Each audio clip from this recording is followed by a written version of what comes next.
Bonjour à tous, ravi d'être avec vous dans cette nouvelle édition de 13h45 sur Tchad Info. Voici le sommaire de l'actualité. Avec 171 voix pour et une contre, l'Assemblée nationale a adopté la révision technique de la Constitution de la Ve République. Ce projet de loi vise notamment à prolonger le mandat présidentiel à 7 ans. La décision finale revient désormais au Sénat qui devra se prononcer. Détail suivant. À Star, dans le Moïchar, les élèves en classe d'examen ont repris le chemin de l'école conformément au calendrier établi par le ministère de l'Éducation nationale. Un appel pressant est lancé aux élèves qui tardent encore à rejoindre les salles de classe.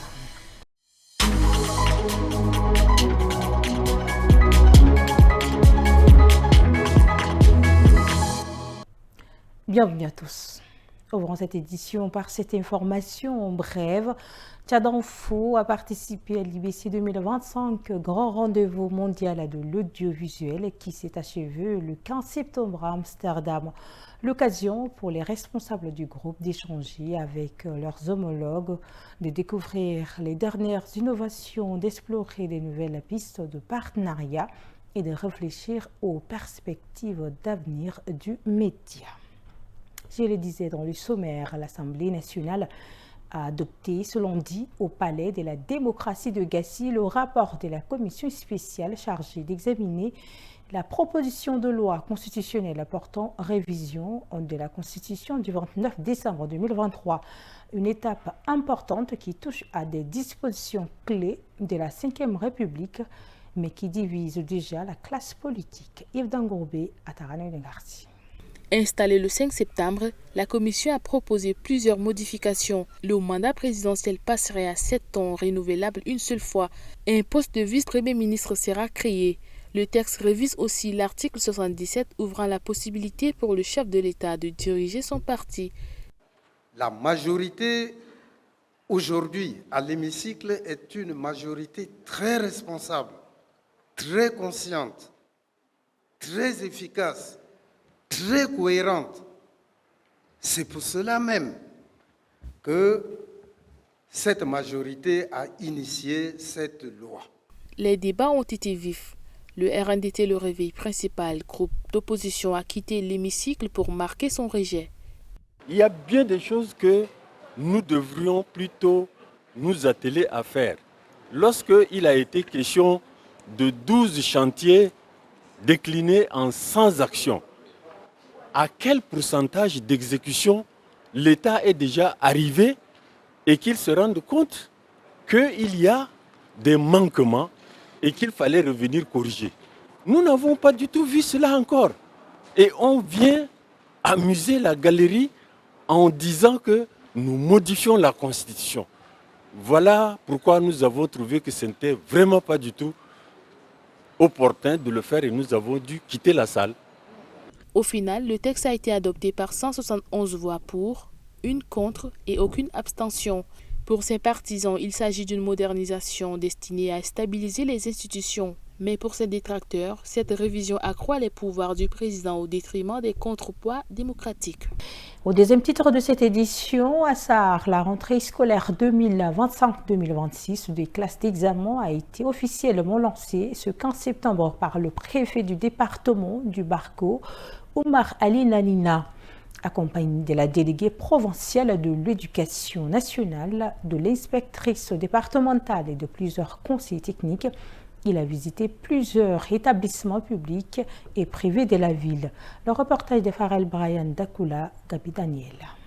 Du lycée Ahmed Mangé au lycée collège Charles Luanga en passant par le lycée de la Renaissance arabe, le préfet est allé constater l'effectivité de la reprise. Objectif: s'assurer de la présence des enseignants, de l'assiduité des élèves et rappeler l'importance d'un travail sérieux dès les premiers jours. Quand vous venez ici, là, ce n'est pas pour venir causer avec les amis non plus. S'il n'y a pas l'enseignant, retirez-vous quelque part, lisez beaucoup, apprenez. Donc c'est ça seulement. Et on veut que vous soyez quand même comme des frères et sœurs, de vivre ensemble. Donc cultivez ça ici. Il ne faut pas se rejeter les uns les autres. Lui là, il est de tel, lui là. Non, ça, à l'école là, il faut oublier ça. Ça, laissez aux gens qui n'ont pas fréquenté. Mais vous, quand même, à votre niveau là, après, c'est vous là qui allez gérer ces pays. Donc, soyez des frères, soyez des sœurs, apprenez. Surtout, on vous conseille à beaucoup lire. Le message a été bien accueilli par plusieurs responsables d'établissements, satisfaits de reprendre les cours dès cette date afin de mieux préparer les élèves aux examens de fin d'année. Sensibiliser les autres pour qu'ils puissent venir. On avait organisé le samedi une assemblée générale des parents qui devaient venir afin qu'on puisse voir ensemble ce que nous avons fait l'année passée. On avait fait le bilan de l'année passée et nous prévoyons maintenant les activités à faire pour cette année. Notre priorité, comme on a dit, et monsieur le préfet l'a dit, c'est davantage donner une éducation solide à nos enfants pour qu'ils aient des mentions, madame la déléguée l'a dit, des mentions spéciales. Et ce qui voudrait dire, si tous ces éléments-là sont réunis, la première place est assurée. Au-delà du contrôle administratif, le préfet a également inspecté les salles de classe en réfection et encouragé les élèves à redoubler d'efforts pour cette année déterminante. Autre chose à présent, ce lundi 15 septembre, la mairie centrale a lancé une opération de déguerpissement au marché de Dimbe dans le 7e arrondissement de la capitale. Objectif, libérer la voie publique et fluidifier la circulation dans ce secteur très fréquenté. Genoundum Cynthia, Alioubadaratiam. Dès les premières heures, les agents de la police municipale ont investi les lieux pour chasser les commerçants installés anarchiquement aux abords du marché. Mais l'opération a rapidement tourné à l'affrontement. Aujourd'hui, ces femmes ne veulent pas quitter ce coin parce qu'ils ont leurs clients qui sont déjà habitués avec eux de venir tous les temps. Ils ont peur de perdre leurs clients. C'est pourquoi ils ne veulent pas se déplacer, aller dans leur coin, là où M. le maire de la ville de N'Djamena, M. Sounouchi Hassan Abdoulaye, leur a donné. Aujourd'hui, ils insistent à rester là où eux-mêmes ils ont choisi. Une décision mal perçue par les commerçants qui dénoncent l'absence de sites de relogement pour poursuivre leurs activités. C'est vraiment lamentable pour nous. C'est à cause des aléas de la vie que je me retrouve aujourd'hui sur la route. Qu'on nous trouve une solution. Si on nous avait accordé un autre emplacement, même si c'était d'un endroit près d'une décharge, j'y serais allé pour pouvoir élever mes enfants et attendre la fin de mes jours. Mais personne ne nous a proposé d'autres emplacements.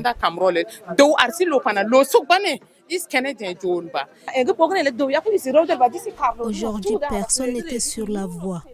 Nous étions simplement au bord de la route. Dès son arrivée, il a immédiatement commencé à nous asperger des gaz lacrymogènes, faisant tomber plusieurs femmes. La foule exaspérée s'est alors révoltée contre lui. C'est en ce moment qu'il a dégainé un couteau pour menacer les femmes. Beaucoup d'entre elles se sont évanouies. La tension est montée d'écran. Plusieurs femmes commerçantes se sont évanouies et un agent de la police municipale a été grièvement poignardé avant d'être évacué à l'hôpital. Hors de nos frontières, à présent, à l'international, 3 informations sont traitées par Atarat Ndengarti. Dans l'est de la RDC, l'AFC a présenté ce 14 septembre à Rumangabo, près de Goma, un nouveau contingent de plus de 7000 combattants. Devant ces troupes, le coordonnateur Corneille Nangaa a tenu un discours offensif, promettant de poursuivre la libération du pays jusqu'à Kinshasa. Le mouvement affirme que ses rangs sont composés d'anciens soldats congolais, de miliciens Ouazalendo et de nouvelles recrues, et annonce l'arrivée prochaine de 12 000 autres hommes, un chiffre qu'aucune source indépendante ne confirme. Cette démonstration de force intervient alors que même des pourparlers se poursuivent officiellement à Doha. Au Soudan, les combats s'intensifient au Kordofan de l'Ouest où l'armée a récemment pris la ville stratégique de Bara. En riposte, les forces de soutien rapide ont mené le 14 septembre une série d'attaques de drones ciblant la 18e division de l'armée et des infrastructures civiles, dont des dépôts de carburant, la base aérienne de l'aéroport de Kenana, ainsi que la centrale électrique de Kosti dans l'état du Nil Blanc. La ville d'El Obeid, au Kordofan du Nord, déjà sous contrôle de l'armée, a également été bombardée. Ces frappes illustrent la férocité d'un conflit qui dure depuis près de 30 mois.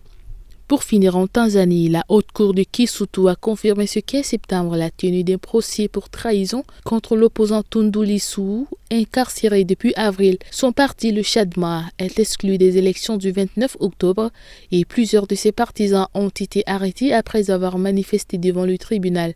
La justice a rejeté la demande de non-lieu déposée par Lissu, ravivant les inquiétudes sur la transparence du scrutin. Parallèlement, la candidature d'Acte Ouazalendo a aussi été annulée, accentuant la marginalisation de l'opposition, tandis que le parti au pouvoir nie toute responsabilité et pointe des divisions internes. Et c'est avec cette page étrangère que nous bouclons cette édition. Mesdames, Messieurs, merci de l'avoir suivi. Tchad Info, c'est l'information continue.